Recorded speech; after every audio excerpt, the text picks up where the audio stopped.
अक्सर हम कुछ करने की दौड़ में भगवान कृष्ण को हम याद नहीं कर पाते हैं, मगर यह हमारी सबसे बड़ी भूल होती है कि जो करता हूँ मैं करता हूँ, जबकि सत्य तो यह है कि करने वाले भी वही हैं और कराने वाले भी वही हैं। उनकी मर्जी के बिना हमारी क्या क्षमता जो हम कुछ कर सके। जब उनको याद करके हम जीवन में कुछ कर्म करते हैं तो उसमें हमारे प्रभु की इच्छा भी होती है, उसमें उनकी खुशी भी होती है जो हमारे हित में होता है। मगर जब हम उनको याद किए बिना अपने हठ में कुछ करते हैं तो मिलता तो वह भी है, लेकिन उसमें उनकी मर्जी नहीं होती है, उनकी कोई खुशी नहीं होती है। जैसे एक पुत्र अपने पिता से कोई खिलौना मांगता है और जानता है कि इस खिलौने से उसको चोट पहुंच सकती है, कुछ समय बाद वह टूट भी सकता है, जिसे टूटने के बाद उसके बच्चे को बहुत बड़ा दुख होगा, ग्लानि होगी। तो ऐसे खिलौने को वह पिता अपने पुत्र से नहीं देने के लिए कई बहाने बनाता है, लेकिन जब पुत्र जिद पर अड़ जाता है और नहीं मानता है तो पुत्र को खिलौना देना पिता की मजबूरी बन जाती है। खिलौना पाकर कुछ क्षणों के लिए पुत्र अपने पिता को भी भूल जाता है, लेकिन कुछ क्षणों के बाद जब वह खिलौना टूट जाता है तो वह रोते हुए फिर से अपने पिता को ही खोजता है। ऐसी ही दशा संसार के हम सभी मनुष्यों की है। हम भगवान से कामना रूपी छोटे छोटे खिलौने मांगते हैं। हमें पिता का साथ नहीं चाहिए, पिता के खिलौने चाहिए। हमें परम पिता परमेश्वर को पाने में खुशी नहीं मिलती है, हमें तो इनके खिलौने से ही खुशी मिलती है। जब हम प्रभु की उंगली पकड़कर चलते हैं तो हमें कहीं भी गिरने का भय नहीं होता है, क्योंकि जानते हैं कि जब हम गिरेंगे तो हमारे पिता हमें पकड़ लेंगे। पिता से हमें निर्भयता मिलती है। जब तक हम अपने पिता पे आश्रित होते हैं हमें कुछ भी सोचने और समझने की आवश्यकता नहीं पड़ती है। यह सोचना और समझना तो एक पिता का काम होता है कि हमारे लिए कौन सा भोजन सही रहेगा, कौन सा कपड़ा सही रहेगा, हमारे जीवन के लिए क्या उचित रहेगा और क्या अनुचित रहेगा, किस मार्ग पर हमें सुख मिलेगा और किस मार्ग पर हमें दुख मिलेगा। जब तक उसके निर्णय को हम अपना निर्णय मानकर चलते हैं हम जीवन में सदैव ही खुशहाल रहते हैं, सुखी रहते हैं।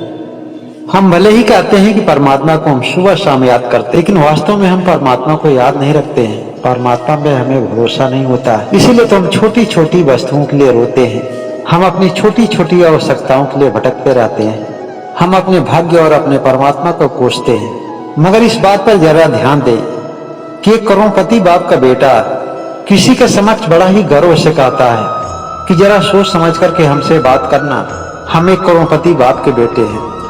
वह हर जगह हर स्तर पर अपने करोड़पति बाप का सहारा लेकर औरों को भयभीत करता है। जब एक संसारी पिता का सहारा लेकर के औरों को हम डरा सकते हैं तो हम इस बात को भले आसानी से क्यों नहीं समझ पाते हैं कि सभी करोड़पतियों को जन्म देने वाला पिता हमारा पिता है, फिर हम गरीब कहाँ से हैं। जब हम इस बात को समझ जाते हैं कि हम उस पिता की संतान हैं जिसने सारे इस जगत को बनाया, जगत की सभी संपत्ति उसी की संपत्ति है, इस संसार में दिखने वाली हर वस्तु उसी की है, इस ब्रह्मांड में दिखने वाली सभी शक्तियां उसी की हैं।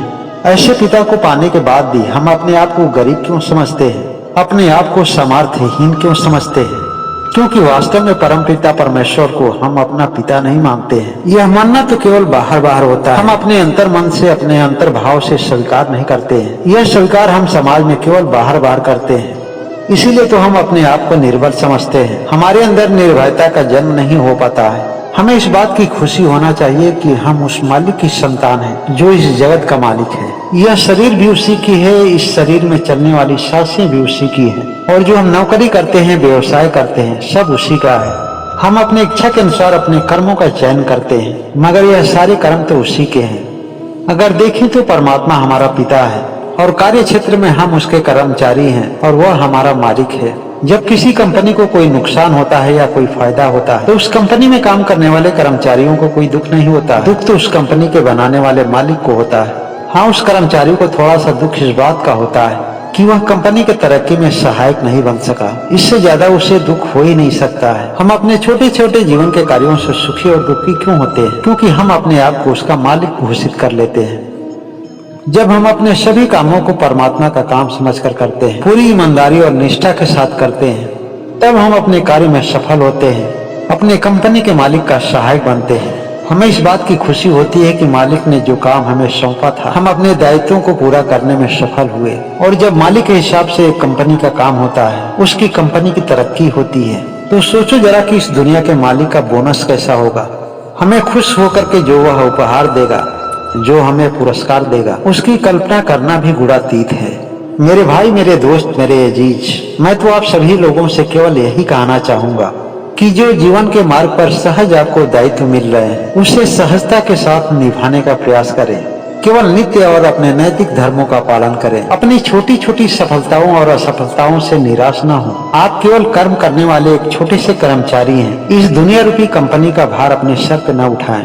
केवल अपने कर्म और कर्तव्यों का निर्वाह करें। इस दुनिया का मालिक बहुत ही सामर्थ्यवान है, सारा भार उसी पर छोड़ दें। अगर आप पूरी निष्ठा के साथ केवल अपना कर्म करते रहें तो इस लाभहान को समझने के लिए, संभालने के लिए मालिक के पास समर्थ है। भगवान कृष्ण कहते हैं कि तुम अपने सभी क्षणों को जागृत अवस्था में जियो। हर क्षण अपने कर्तव्यों को याद रखो। तुम जो भी कुछ करोगे उससे तुम्हारी नियति और तुम्हारी निष्ठा का पता चलेगा। और तुम्हारे जन्म का भी उद्देश्य यही है कि तुम अपने जीवन में किस चीज को अधिक महत्व देते हो। तुम अपने जीवन को सार्थक बनाने के लिए अपने बुद्धि और विवेक का किस तरह प्रयोग करते हो। बस यही बातें हमारे लिए मायने रखती है। अगर तुम संसार में किसी और मायने के लिए भटकते हो तो यह इस संसार की माया का प्रभाव होता है, जिसको समझने के लिए तुम्हें मेरे ही पास आना पड़ेगा। भगवान के नाम के प्रभाव भगवान से भी बड़ा होता है, इसलिए आपकी सभी सांसें भगवान के नाम से पूर्ण होनी चाहिए। आपकी कोई भी सांस भगवान के नाम के बिना नहीं होनी चाहिए।